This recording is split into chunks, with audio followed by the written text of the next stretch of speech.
हम पढ़ने वाले हैं अकाउंटिंग रेशियो, इसकी क्लास फर्स्ट और अकाउंटिंग रेशियो के बारे में जानेंगे।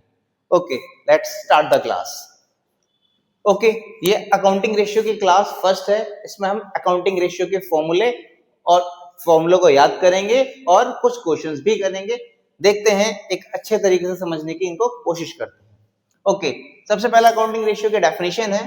अकाउंटिंग रेशियो क्या होता है? बेसिकली अकाउंटिंग रेशियो क्या है? एक ऐसा टूल है जिससे हम क्या करते हैं, किसी भी बिजनेस की एफिशिएंसी को जज करते हैं, मेजर करते हैं या फिर फाइनेंशियल परफॉर्मेंस के बारे में पता लगाते हैं। आपने जब ये बुक, थर्ड वाली बुक जो अकाउंटेंसी की थर्ड बुक है, इस बुक का नाम है एनालिसिस ऑफ फाइनेंशियल स्टेटमेंट्स। तो आपसे क्वेश्चन में पूछता है कि कौन कौन से टूल्स हैं जो फाइनेंशियल स्टेटमेंट्स के टूल हैं। चैप्टर नंबर 2 में ये क्वेश्चन होगा, तो वहां पर आप बताओगे कंपैरेटिव साइज स्टेटमेंट है, कॉमन साइज स्टेटमेंट है। इसी तरीके से अकाउंटिंग रेशियो भी एक टूल है। ओके, देन हम अकाउंटिंग रेशियो के बारे में जानते हैं। तो बेसिकली लिखा है accounting ratio is the tool, एक टूल है used to compare financial data, जिससे हम फाइनेंशियल डेटा को कंपेयर करते हैं to evaluate the efficiency and financial position of business. मतलब किसी भी बिजनेस की फाइनेंशियल एफिशिएंसी को इवेलुएट करने के लिए और फाइनेंशियल पोजीशन को मेजर करने के लिए हम लोग अकाउंटिंग रेशियो को कैलकुलेट करते हैं। ओके, देन अब हम आते हैं कि अकाउंटिंग रेशियो के टाइप्स कितने होते हैं। तो आप देखोगे there are 4 types of accounting ratio. कितने टाइप्स के होते हैं? 4। Number first liquidity ratio, number 2 solvency ratio, number 3 activity ratio, number 4 profitability ratio. तो हम इनके बारे में थोड़ा थ्योरेटिकल जान लेते हैं कि क्या होते हैं और क्यों कैलकुलेट किए जाते हैं। बिकॉज वाइवा में हमसे एग्जामिनर क्वेश्चन पूछ लेता है, जो वाइवा लेने के लिए आते हैं वो हमसे क्वेश्चन पूछते हैं कि बताओ सॉल्वेंसी रेशियो क्यों कैलकुलेट किया जाता है या फिर लिक्विडिटी रेशियो क्यों कैलकुलेट किया जाता है। दैट्स व्हाई मैंने इनके बारे में यहाँ पर लिखा हुआ है। ओके, लिक्विडिटी रेशियो की बात करते हैं। लिक्विडिटी रेशियो ये दिखाता है whether a business can pay its short term liability, क्या एक बिजनेस अपनी शॉर्ट टर्म लायबिलिटी को पे कर सकता है ऑन टाइम। तो इस चीज को मेजर करने के लिए हम क्या पता किसकी स्टडी करते हैं? लिक्विडिटी रेशियो की। ओके, जो लिक्विडिटी रेशियो है उसको हम कैलकुलेट करते हैं प्योर फॉर्म में। प्योर फॉर्म मींस क्या होता है कि अगर एग्जांपल लेते हैं, कोई भी डेटा इस तरीके का है, 20,000 ऊपर है या 10,000 नीचे है, इस तरीके का कोई भी डेटा हो सकता है। अगर हम इसको कट करते हैं तो ये सारे जीरो हमने कट कर दिए आपस में, 2/1 बच गया। तो इसको हम इस तरीके से एक्सप्रेस करते हैं, इसी को बोला जाता है प्योर फॉर्म। ओके, देन हम आते हैं सेकंड टाइप पे। सेकंड टाइप हमारा क्या है? सॉल्वेंसी रेशियो है। सॉल्वेंसी रेशियो की अगर हम बात करें, सॉल्वेंसी रेशियो क्यों कैलकुलेट किए जाते हैं? Solvency ratio shows the long term financial strength of A business. किसी भी बिजनेस की लॉन्ग टर्म फाइनेंशियल स्ट्रेंथ को मेजर करने के लिए हम लोग सॉल्वेंसी रेशियो कैलकुलेट करते हैं।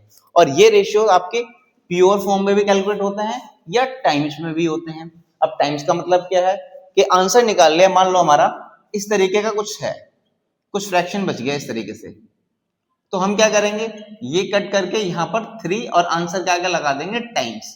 इसी तो प्योर सॉल्वेंसी रेशियो जो होते हैं उसके कुछ तो हम प्योर फॉर्म में मतलब इस तरीके से एक्सप्रेस करेंगे और कुछ रेशियोज इस तरीके से करेंगे, जिसमें इंटरेस्ट कवरेज रेशियो को हम टाइम्स में एक्सप्रेस करते हैं। देन हम आते हैं एक्टिविटी रेशियो पे, जिसको हम टर्नओवर रेशियो भी कहते हैं या इसको हम परफॉर्मेंस रेशियो भी कह सकते हैं। जैसे कि नाम से पता चल रहा है परफॉर्मेंस रेशियो, तो बेसिकली ये बिजनेस की एफिशिएंसी को जज करने के लिए कैलकुलेट किया जाता है कि हमने अपनी एसेट्स को किस तरीके से यूज किया है, क्या हमने ऑप्टिमम यूटिलाइजेशन ऑफ रिसोर्स किया है, अपने रिसोर्सेज का बेस्ट यूज किया है या नहीं। This shows how well A business is using its assets, कि ये इसलिए दिखाता है कि हम अपने बिजनेस का किस तरीके से, अपनी एसेट्स का किस तरीके से यूज करते हैं और इन एसेट्स का यूज करके हम अपने बिजनेस को क्या फायदा पहुंचा पा रहे हैं।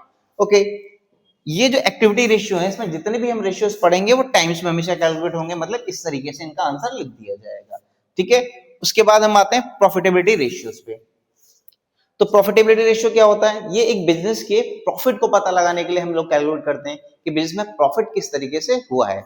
और जो प्रॉफिटेबिलिटी रेशियो है वो हमारा परसेंटेज में कैलकुलेट किया जाता है। हमेशा प्रॉफिटेबिलिटी रेशियो परसेंटेज में कैलकुलेट किया जाएगा। ओके, अब एक बार हम समझते हैं कि हमने क्या क्या पढ़ा है। तो हमने पढ़ा है लिक्विडिटी रेशियो, जो शॉर्ट टर्म पेमेंट कैपेसिटी को जानने के लिए कैलकुलेट किया जाता है और ये प्योर फॉर्म में कैलकुलेट होता है। इसी तरीके से हमने पढ़ा सॉल्वेंसी रेशियो। सॉल्वेंसी रेशियो क्या होता है? आपका लॉन्ग टर्म फाइनेंशियल स्ट्रेंथ को पता लगाने के लिए किया जाता है और ये प्योर फॉर्म और टाइम्स में दोनों में हो सकता है। सिमिलर तरीके से होता है एक्टिविटी रेशियो, या इसे टर्नओवर रेशियो बोल सकते हैं, या इसे परफॉर्मेंस रेशियो बोल सकते हैं, और इसी तरीके से इसको हम एफिशिएंसी रेशियो भी बोल सकते हैं। और ये बिजनेस की एफिशिएंसी को जज करने के लिए कैलकुलेट किया जाता है।